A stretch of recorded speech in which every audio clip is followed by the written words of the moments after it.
Bonjour les amis, alors aujourd'hui c'est l'évangile de Luc, toujours au chapitre 21, et les versets 5 à 11. Comme quelques-uns parlaient du temple, de son ornementation de belles pierres et d'ex-voto, Jésus dit, ce que vous contemplez, des jours vont venir où il n'en restera pierre sur pierre, tout sera détruit.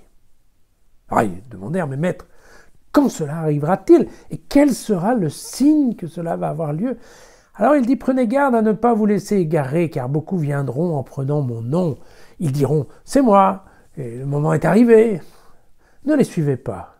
Quand vous entendrez parler de guerre et de soulèvement, ne soyez pas effrayés, car il faut que tout cela arrive d'abord, mais ce ne sera pas aussitôt la fin.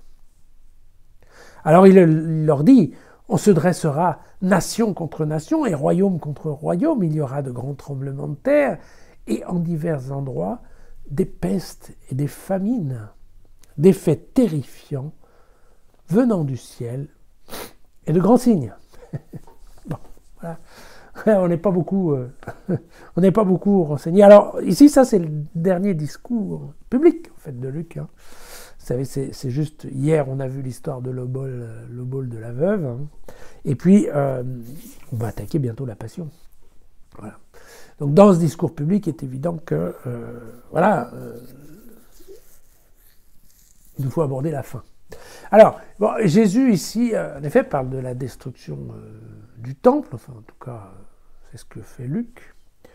Et toujours, vous voyez que la reconstruction, donc il y a eu une première destruction du temple en 587, et puis alors après, Zorobabel, qui était gouverneur, avait démarré une reconstruction en 536, qui s'est terminée plus ou moins en 417, au temps de Darius II, et puis ensuite Hérode le Grand, vous savez.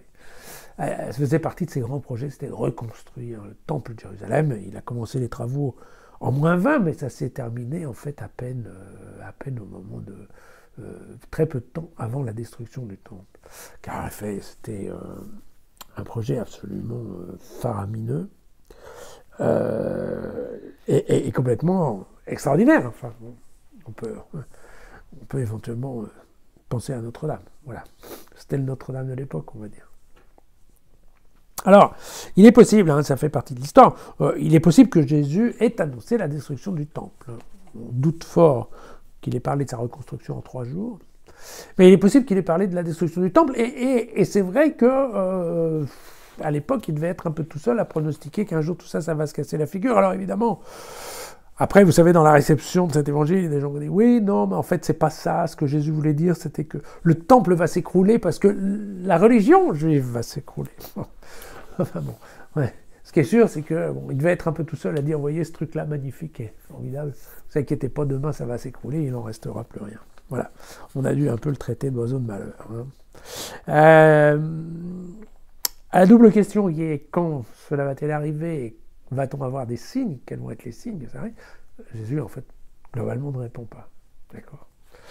Et il dénonce bien éventuellement la venue de faux prophètes, de personnes qui vont dire que, voilà, c'est eux, Jésus ressuscité. En fait, effectivement, c'était ça. L'idée, vous vous souvenez qu'il y a eu tout un mouvement un peu compliqué dans le monde de la première chrétienté, avec des gens qui en effet réapparaissaient en disant « Oui, c'est moi Jésus, tout va bien, je suis là. » Et donc évidemment, Luc, on a entendu parler, donc entre autres, on en parle dans vous savez, dans les Actes des Apôtres. Donc, voilà. Et puis, mais aussi, on en parle, on l'a vu ensemble, hein, on en parle dans les Épîtres de Jean aussi. Voilà. Et puis, voilà, globalement, on n'en sait pas plus à la fin de cet évangile qu'au début, concernant la date, le jour. Voilà. Nous, c'est demain. À demain.